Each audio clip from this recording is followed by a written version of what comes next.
Hey everyone, today I've brought the Nikon D7500 out to do some macro photography.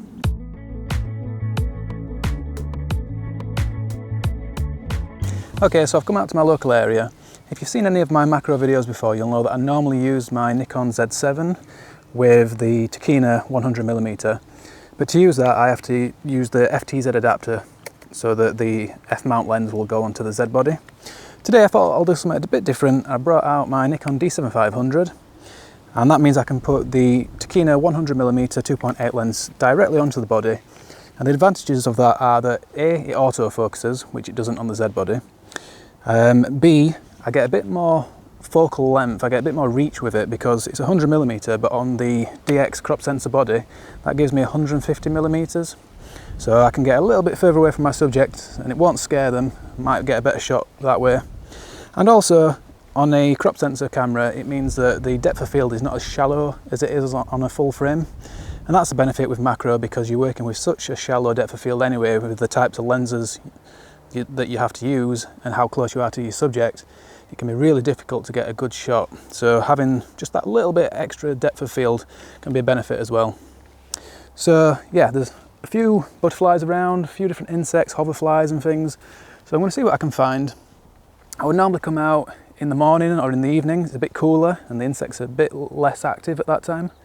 But I'm working around the weather today. There's intermittent downpours, so got to come out when I can really. So yeah, let's see what I can find.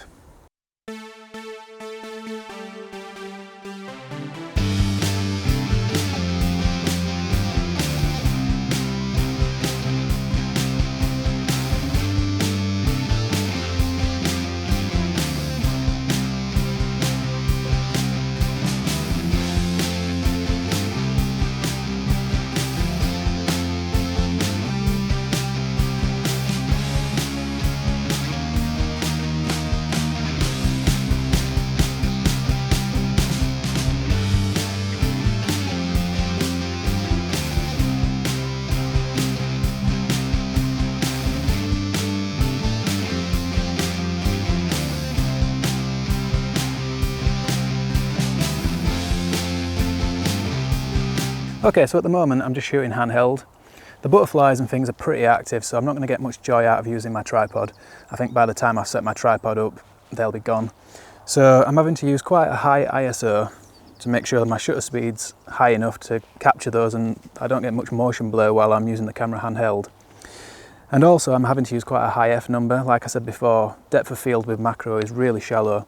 So I'm using anywhere from f22 to f32. I have gone as low as f16, but I definitely don't want to go any lower than that because I'm not going to get my subjects fully in focus. I might get the antennas or something, but you know, the wings and the rest of the body are going to be out of focus. In terms of metering, I'm using matrix metering. I'm on auto white balance, I can correct that later in Lightroom. And I'm just using aperture priority mode, so I can control that depth of field. I have got this LED light, which just gives me a little bit of light if I get close to my subject. It's not going to work from far away because it's not particularly powerful, but sometimes it can just add that little bit of extra light just to give you a slightly faster shutter speed.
Okay, so the rain's coming in again, getting a bit of a downpour, and we've got thunderstorms as well, thunder and lightning. So probably going to have to wrap this up now, I think, and either finish this video on another day or back at home. I'm not sure yet. But yeah, right now the light's too low, my camera gear's getting wet, and all the insects and butterflies are just getting out of the way of the rain. So yeah, it's wrap up time now, so I'm getting back. I'll see you there.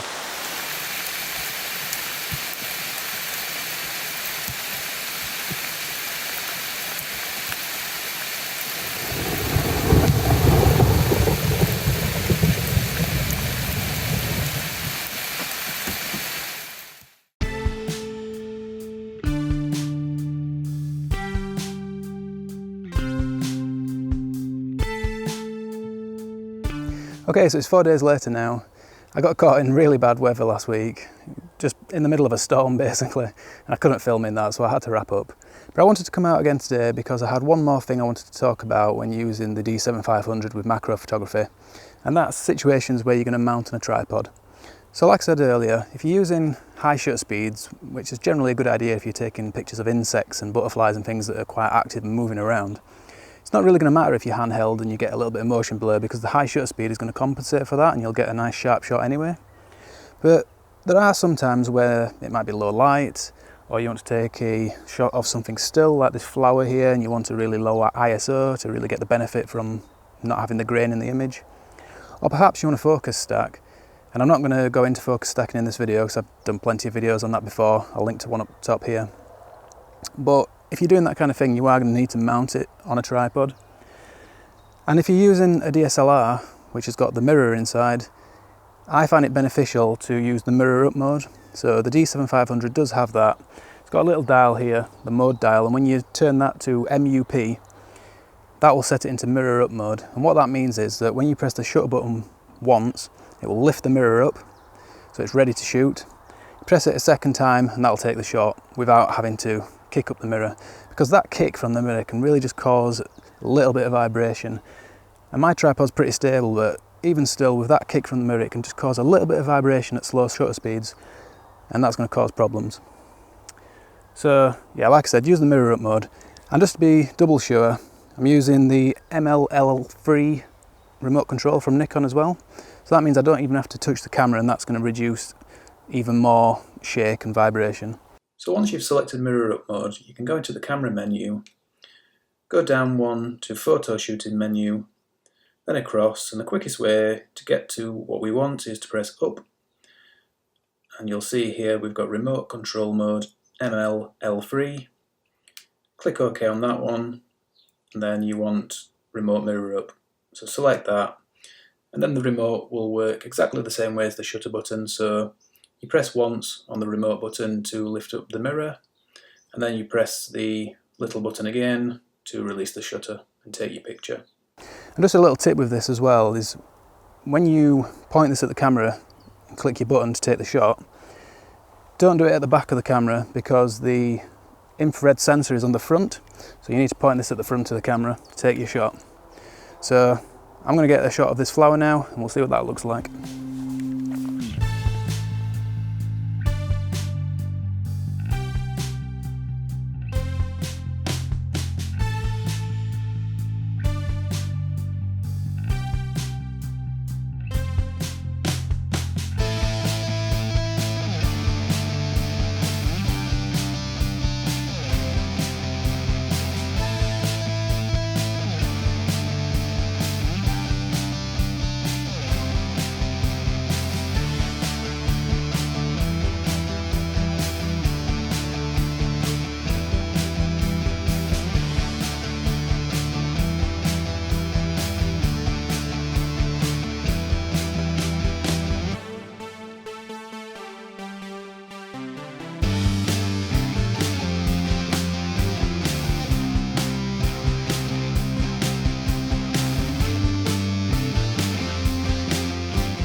So the Nikon D7500 is a fantastically versatile camera. You can use it for any genre of photography. It's just a great all-rounder.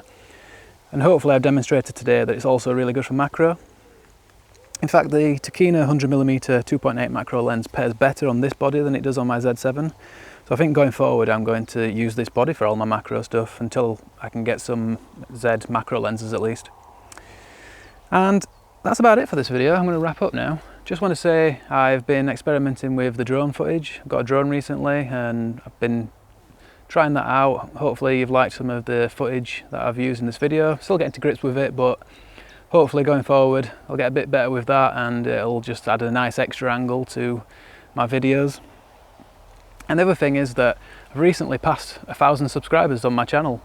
I'm gobsmacked, to be honest. When I started the channel I didn't even think about subscribers, and you know, you keep getting more and more over the course of the year, and then you start to think, you know, could I actually make 1,000? And here I am, just over a year later, and I can't believe I've just got this many subscribers so quickly. So I thought today, just for a change, rather than going for my usual like and subscribe mantra, I thought instead of going home, I'll do my ending here and I'll just say thank you. Genuinely, thank you to everyone who subscribes to my channel and watches the videos, because I couldn't do this without you watching every week and encouraging me to keep coming out and doing this. So yeah, thanks a lot guys, and until next Sunday morning 10 AM, have a great week, and yeah, hope you'll catch me for the next one. Thanks a lot everyone, and bye for now.